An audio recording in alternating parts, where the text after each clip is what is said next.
We come to see that some time has gone past, as Naruto is currently 13 and Shizune is 20.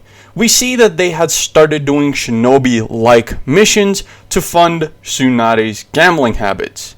At first, it had seemed more than enough to heal people of any given town and make enough currency to actually pay off Tsunade's extreme gambling debt, or at least prevent it from occurring. But eventually her spending habits would go overboard and they would inevitably go into debt. This is where they're forced to take more extreme measures and go to the mayor or lord of any given land and practically offer to do missions.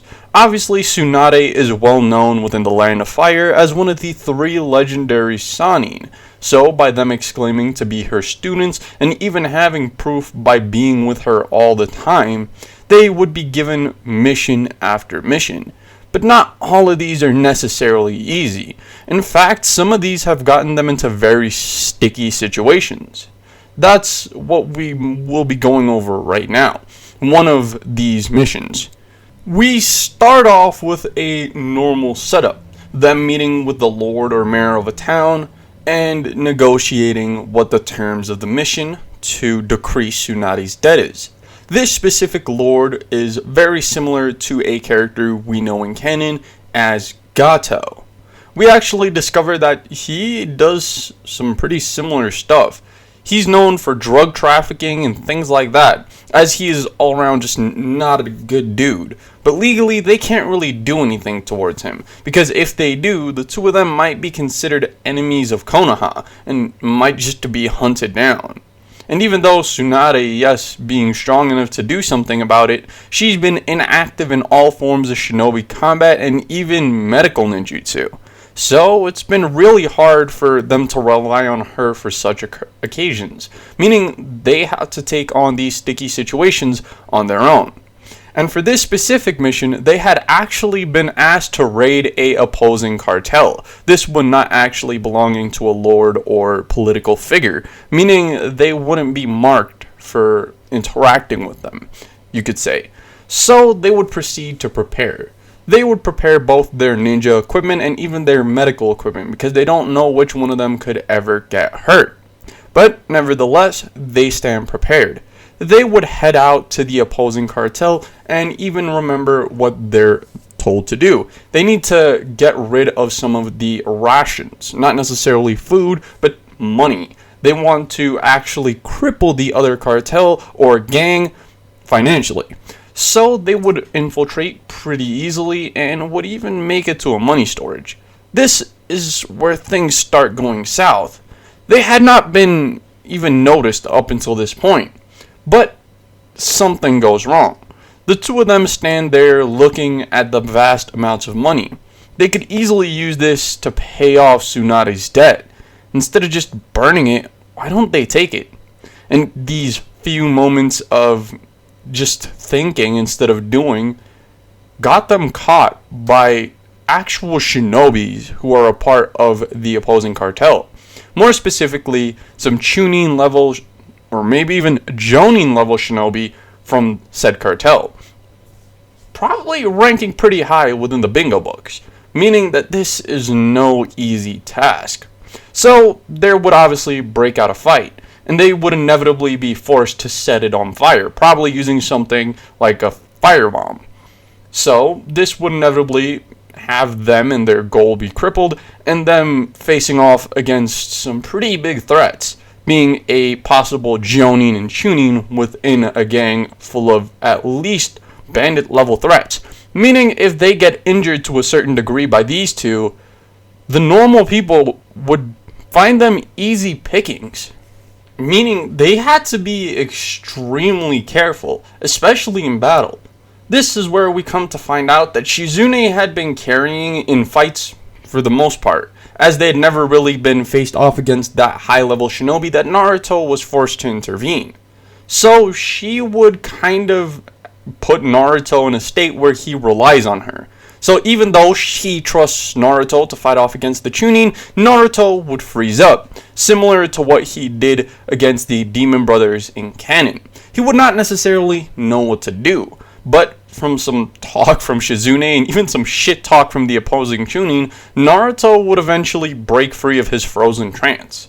Obviously, I'm not going to skip over the entire interaction, since Naruto would probably be stood there and possibly even take something like a kunai or shuriken to the shoulder, meaning he would physically be injured, but still standing there. This is where Shizune would tell him to move already, and the Chunin would say, "Look at the little baby Genin, still not knowing how to fight. You probably don't even know where you are, do you? Well, I'll introduce you to death," and then proceed to throw another kunai. But as he was talking, so was Shizune. She was amping up Naruto, bringing up the extraordinary skill he showed in previous missions and even training.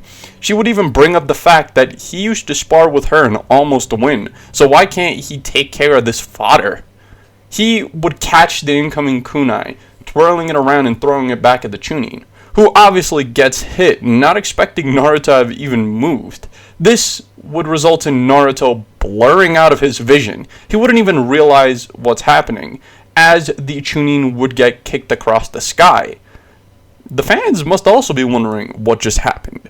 Well, what just happened is Naruto had not only realized he could fight back, but in the moments that it had taken Shizune to talk to him, she had gotten caught off guard and possibly even brutally injured, which would result in him having an anger attack, or what we might know as a tailless cloak form for Nightale's energy. So he would proceed to attack with ample speed and strength, resulting in his opponent flying and possibly even dying from a one shot. This is where he would shift his attention to Shizune's aggressor and would help her overpower him. They would obviously have now gained an upper hand and even have completed their mission. They would attempt to flee as Naruto would fall to his knees. Going into the Nine-Tails state for the first time had drained him of a lot of energy, meaning Shizune would have to help carry him. This is where bandits and even lower level shinobi would start coming after them after finding the remains, or at least hearing the entire ruckus created by them, meaning they would have to hide out for quite a while. At this point, Shizune would attempt to heal Naruto, but would find it ineffective, as her own injuries are way too great to actually let her use her medical ninjutsu like this.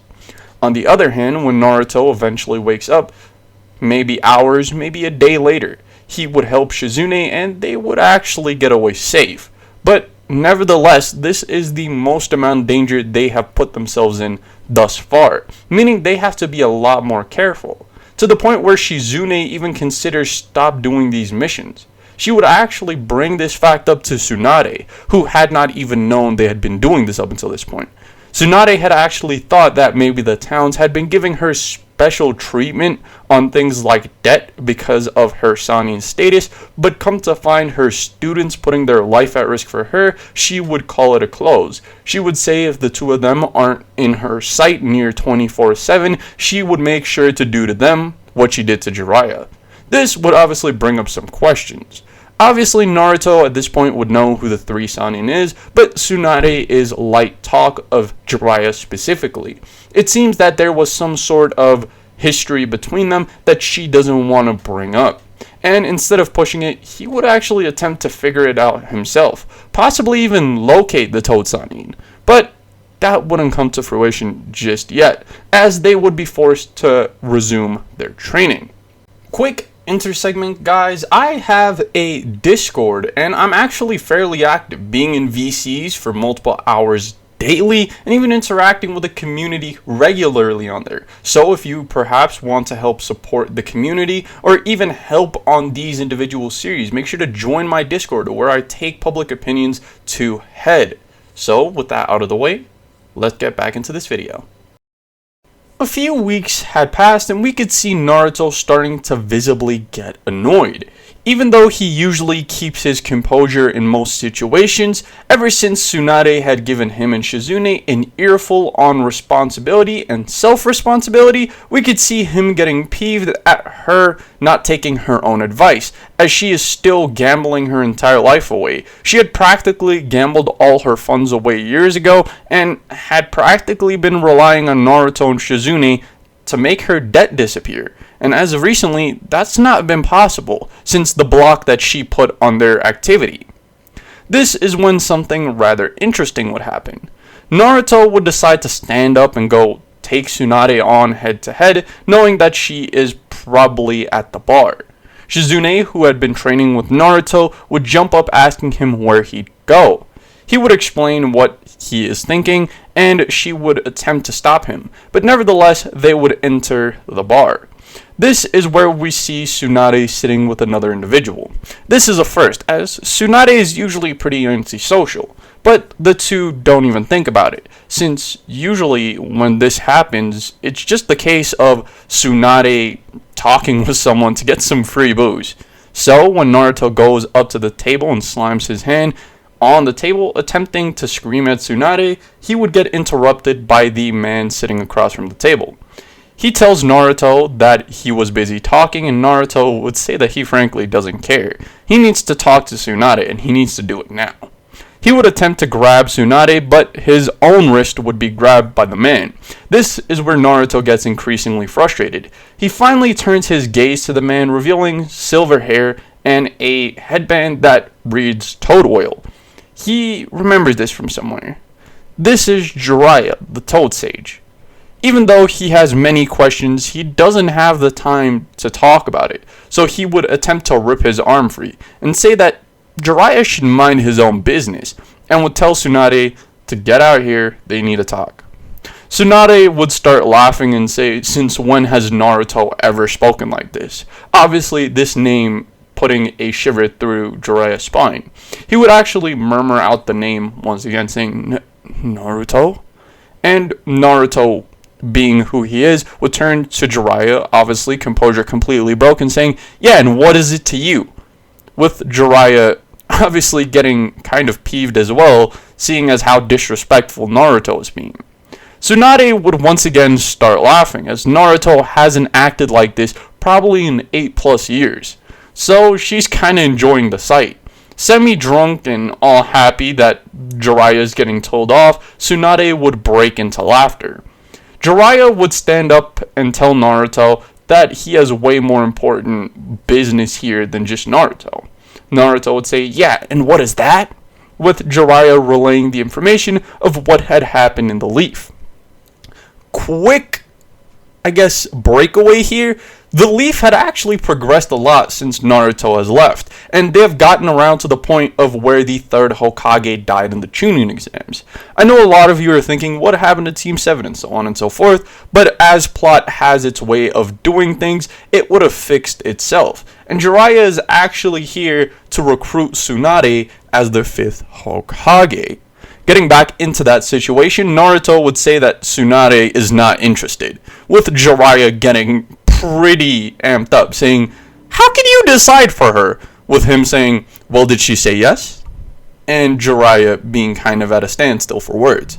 But nevertheless, Naruto would still be speaking up to someone vastly superior to him, with Jiraiya getting more and more annoyed by the fact. Meaning he would inevitably come to a certain situation similar to what Naruto and Tsunade did in canon, with Naruto saying that he'll fight Jiraiya, and if Jiraiya wins, he could continue to annoy Tsunade, but if he wins, then Jiraiya has to leave them alone. Obviously, this is where things get complicated. Tsunade would say that if Naruto wins, she'll even throw in the first Hokage's locket, which isn't really important to him due to being Hokage, but more important to him as a momentum passed down from his master to him, meaning he's all up for this challenge. On the other hand, she would even tell Jiraiya that if Naruto lost, that she would happily become a Hokage, but there would have to be some strict rules. This is when the group would start probably kerfuffling on what the rules and rule set would be. The first rule would be that if Jiraiya or Naruto can land a clean hit on the other, that person would be the clear victor. Obviously, Jiraiya is more than cocky about this, not knowing about Naruto's extreme strength and speed. Obviously, being trained by Tsunade practically from being a kid, he is practically a monster, more so than even Sakura was by the time she hit Shippuden. And this is where our interaction would start. After the squabbling had come to an end, we see Naruto and Jiraiya facing each other outside on the streets. They both prepare and take their stances, with Jiraiya being cocky as he is.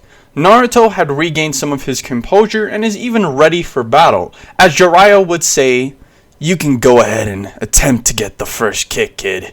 As Naruto would take that to head, he would near vanish from his position, swinging his leg to attempt to hit Jiraiya clean, but Jiraiya would barely be able to block it. He would be rather surprised, and even say, "What did Tsunade teach this kid? How's he so fast?" As 3 already adjacent kicks would hit his arms, saying, "How the hell is he doing this?"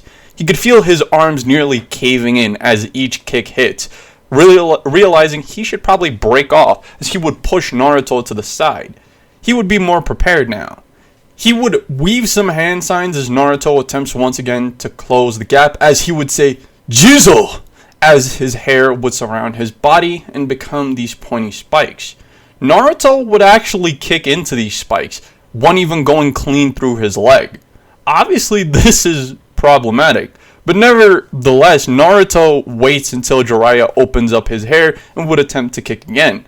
But this is where Jiraiya would use an alternating jutsu, which would shoot his hair out. But as this protrusion is happening, Naruto is able to safely jump away. And he doesn't even attempt to remove the spikes from his legs, only the one that was directly through his foot.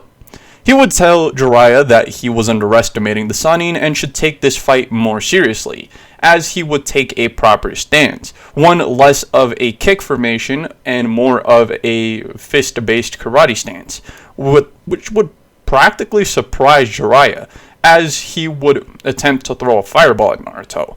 Naruto would obviously be able to evade and avoid this, as he would once again attempt to close the gap. But this is where Jiraiya sees an opening. Mind you, this fight is not supposed to last long, since Naruto doesn't really have clones to buy time, and Jiraiya just wants Tsunade to come back to the village again.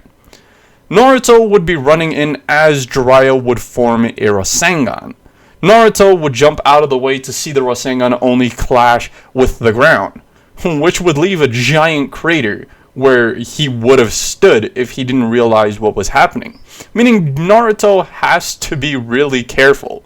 And eventually, after some back and forth skirmish via taijutsu, possibly a few more jutsu from Jiraiya, Naruto would decide he has to use it now, as he would run directly towards Jiraiya, prompting him to once again load up Rasengan, as he does every time Naruto comes close. But instead of dodging this time, Naruto full on receives the Rasengan, and as it connects with his body, Naruto would hit Jiraiya, making him go flying, even doing a lot of damage to his direct body, ripping the clothes that were directly adjacent to the punch, which would leave Tsunade and Jiraiya in a big surprise.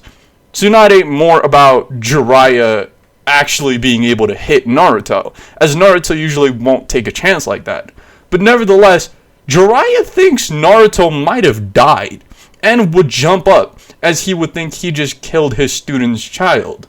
He would run, seeing Naruto standing there, the scar from the Rasengan slowly moving away, as these weird marks are protruding from a diamond shape on his chest.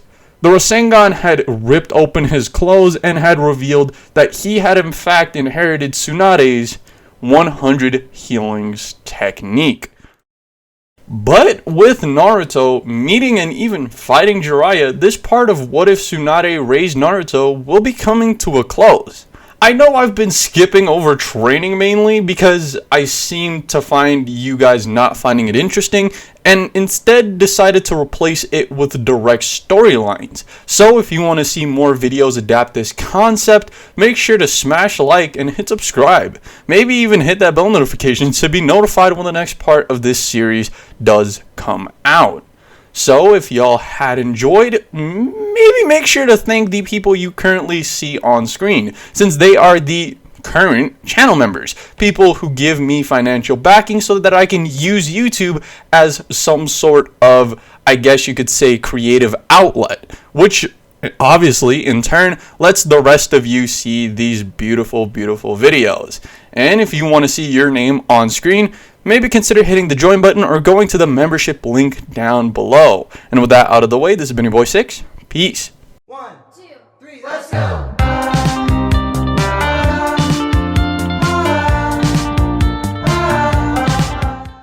Subscribe for more. Yada yada does it.